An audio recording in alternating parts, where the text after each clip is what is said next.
Saya mau share tentang industri film di Indonesia ya, teman-teman. Mudah-mudahan bisa nambah wawasan. Gimana film Indonesia bisa dibuat? Siapa yang mendanai? Gimana kru dapat gaji? Kenapa nonton film secara ilegal bikin perfilman nyungsep? Dan sebagainya. Yuk. Saya mulai thread ini dengan bilang bahwa sekitar 70% film merugi setiap tahunnya. Artinya, kalau dalam setahun ada 140 judul film Indonesia yang rilis, 94 film diantaranya nggak balik modal. Gimana proses film dari mulai pendanaan sampai bisa dinikmati penonton? Di Indonesia, pendanaan film didapat umumnya dari private investor. Artinya, orang punya duit terus invest di film. Sebagian kecil ada yang dari venture capital, yaitu beberapa orang ngumpulin duit lalu dikelola buat diinvest jadi film. Para investor di film namanya executive producer.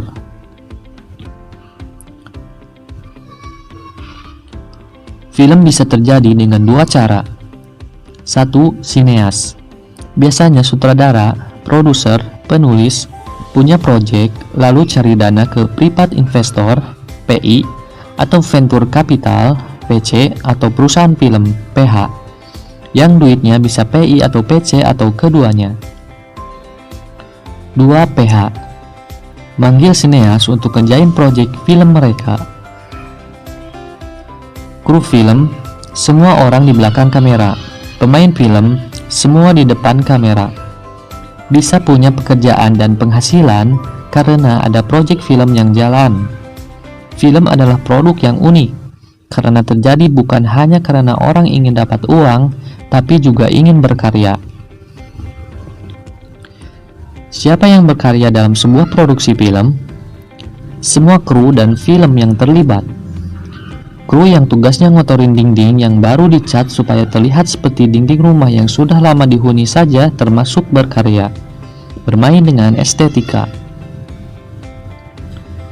Di Indonesia, rata-rata satu produksi film memperkerjakan 120 orang kru lapangan setiap filmnya. Ada yang sampai 300. Kalau dihitung sampai kru yang kerja setelah film selesai di shoot, bisa sampai 500 orang. Makanya kalau nonton nama-nama di akhir film bisa panjang banget. Total kru dan pemain film di Indonesia mencapai ribuan. Hidup dari semua orang ini tergantung apakah film bisa tetap ada yang diproduksi atau tidak. Gimana supaya investor tetap mau invest di film?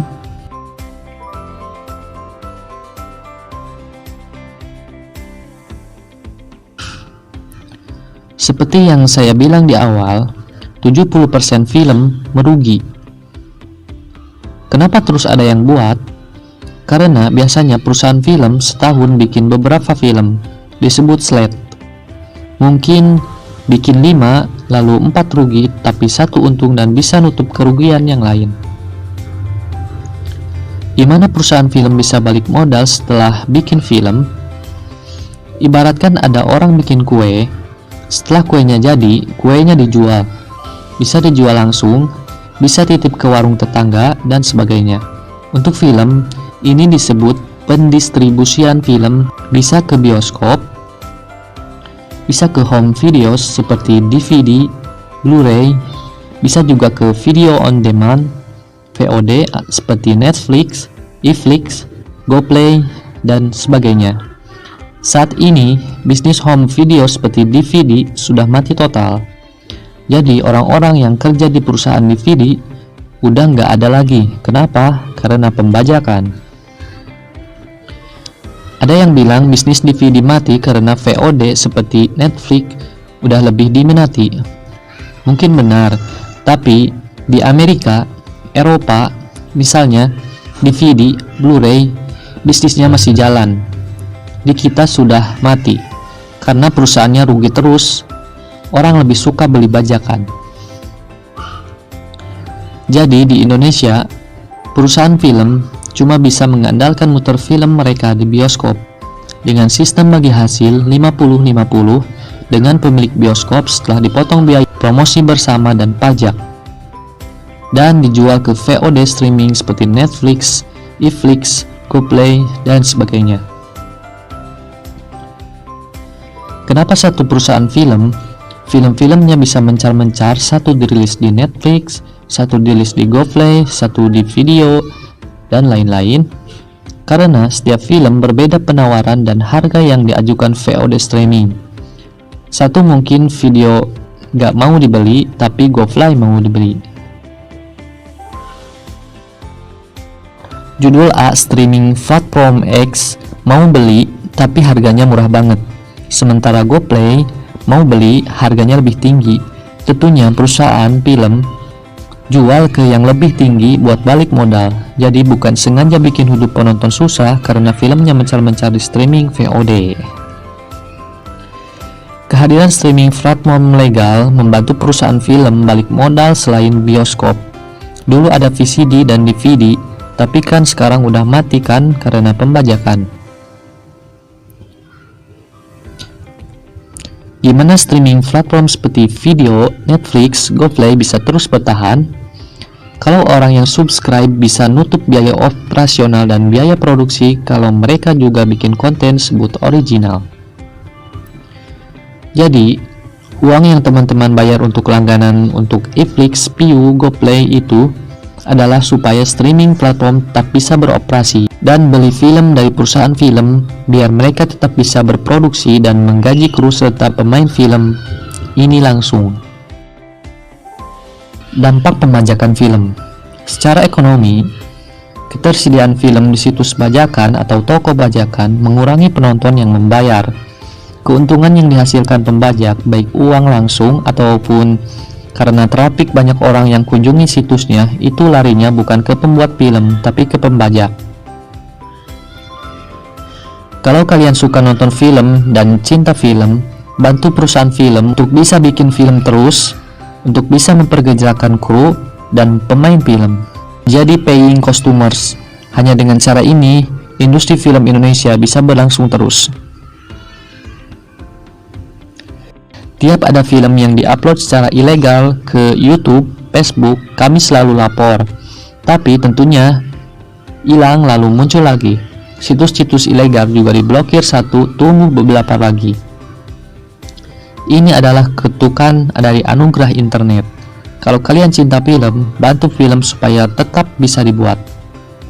Secara kreatif, kami yang berusaha menghasilkan yang terbaik dalam berkarya.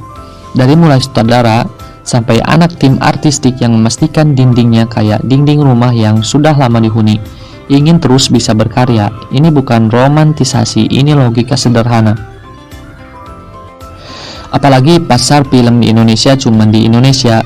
Pasar film Amerika seluruh dunia teman-teman. Sudahlah, layarnya terbatas. Mau tayang di streaming platform, dibajak pula. Beberapa film membutuhkan adegan berbahaya, fighting, action, dan sebagainya, atau butuh medan yang berat. Untuk apa? Untuk memberikan kenikmatan menonton bagi penonton. Walaupun budget terbatas, tetap kami mau lakukan dengan ikhlas. Kenapa budget terbatas? Karena kalau mahal, gak balik modal. Kenapa nggak bisa balik modal kalau budget terlalu besar? Karena pasar film Indonesia masih terbatas.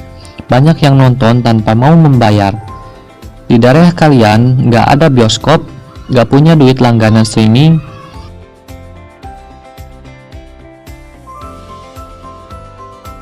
Ketika lo teriak jangan mencuri atau jangan nikmati yang bukan hak lo, terus banyak yang bales kalau bisa nyuri ngapain bayar, atau lo seharusnya bersyukur kita curi, atau kita gak mampu beli jing. Masa kita nggak boleh nyuri? Di situ lo merasa hidup di dunia yang nyeremin. Ada restoran Padang all you can eat, terus lo bilang ah nggak asik, isinya cuma masakan Padang.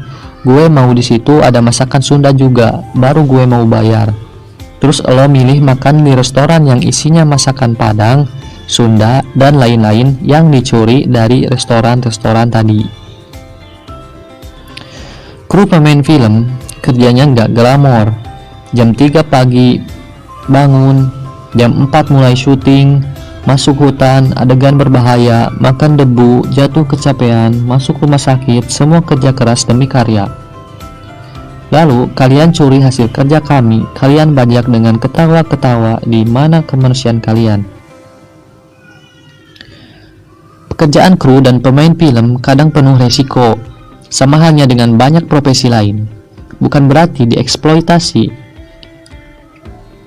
Itu yang diinfus sutradaranya, yang tidur di trotoar artisnya. Film dihasilkan dengan kerja keras, sama kayak pekerjaan kalian. Kalian gak rela hasil kerja kalian dicuri kan? Tentu saja akan tetap ada yang nonton bajakan. Tapi gini, bagi penonton bajakan, ini mungkin soal kesenangan. Bagi para kru dan pekerja film Indonesia yang hidupnya tergantung dari ada tidaknya film yang diproduksi, ini soal hidup mati, dan kalian bilang ini romantisasi. Akhirnya, tentunya semua terserah Anda. Yang pasti, bukanlah agama ngajarin supaya berlaku adil. Jangan ambil sesuatu yang jadi hak orang lain. Kalaupun nggak percaya agama, kita pasti masih punya nurani. Tegakah kita senang-senang atas usaha orang lain? Salam.